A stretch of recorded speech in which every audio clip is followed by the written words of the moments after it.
ঈদ মিলাদুন নবী কবে? ঈদ মিলাদুন নবী উপলক্ষে কিছু করণীয় আছে কিনা, এই দিনে কোনো আমল আছে কিনা?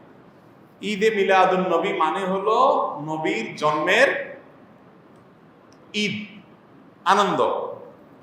তো ঈদ থাকলে তো ঈদের নামাজ থাকবে নাকি?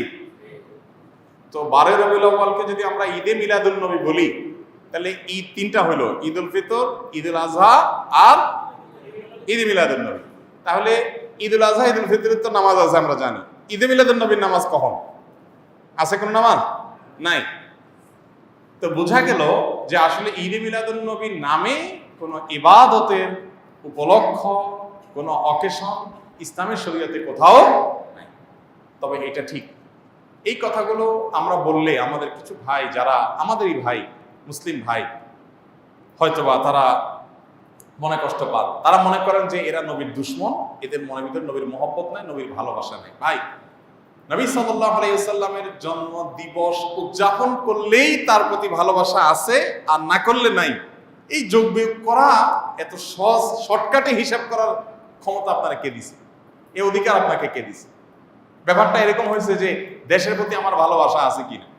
আপনি আমার দল করেন, তাই আমি বলবো আপনি দেশপ্রেমিক। আপনি আমার দল করেন না, তা আপনি দেশদ্রোহী। ব্যাপারটা সেরকম হয়ে গেল না ভাই? আমার দেশপ্রেম জাহির করার জন্য আপনার দল করেও তাই প্রমাণ করতে হবে, এটা যেরকম অযৌক্তিক, ঠিক একইভাবে নবী করিম সাল্লাল্লাহু আলাইহি সাল্লামের জন্ম দিবস উদযাপন করে তার প্রেম, তার ভালোবাসা জাহির করতে হবে, এটাও এরকম অযৌক্তিক। দেখুন, আমরা একটু ঘাটাঘাটি করি ভাই। আজকাল তো আলহামদুলিল্লাহ অনেক সহজ হয়ে গেছে। আপনি একটু অনলাইনে একটু সার্চ দেন, জন্মদিবসের জন্ম কবে, জন্মদিবস উদযাপনের জন্ম কবে। পৃথিবীতে জন্মদিবস উদযাপনের এই কালচার, এটারও তো জন্ম হয়েছে নাকি? নাকি আদম আলাইহিস সালাম থেকে শুরু হয়েছে? এটাও তো শুরু হয়েছে। একটু ঘাটাঘাটি করে দেখেন, আপনি অবাক হবেন। খ্রিস্টানরা পর্যন্ত তাদের ধর্মীয় ভাবে জন্মদিবস উদযাপন করাটাকে তারা নিষিদ্ধ করেছে। আমরা যেরকম ফতোয়া দেই না, খ্রিস্টানদের ধর্মের মধ্যে ফতোয়া আছে জন্মদিবস উদযাপন করা যাবে না। কারণ এটা যারা করেছে পেগানরা, প্রকৃতি পূজারীরা, তাদের সাথে বিশ্বাসগত বিশাল সংঘর্ষ আছে। কাদের? খ্রিস্টানদের। কালের আবর্তে খ্রিস্টানরাই এসে সেটা আবার নিজেদের গায়ে ধারণ করেছে। তারা এখন তাদের নবীর জন্মদিবস উদযাপন করে।